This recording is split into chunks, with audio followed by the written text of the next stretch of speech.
নাইম, তোর বোনকে আজ বাজে ছেলেদের সাথে দেখলাম, তুই খেয়াল রাখিস না? আরে ভাই, ওরা খারাপ না, আমি খেয়াল রাখি তো। ভাই, দিনকাল ভালো না। আজকাল পত্রিকার পাতা খুললে দেখিস শুধু ধর্ষণের খবর। তাই বলি, ওর দিকে একটু খেয়াল রাখিস।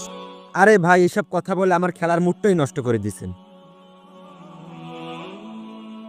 নাইম ভাই, আপনার বোনকে বড় জঙ্গলে অজ্ঞান অবস্থায় পাওয়া গেছে। আরে কি বলো ভাই? আমি আমার বোনের দিকে খেয়াল রাখিনি, আমি অনেক বড় ভুল করেছি।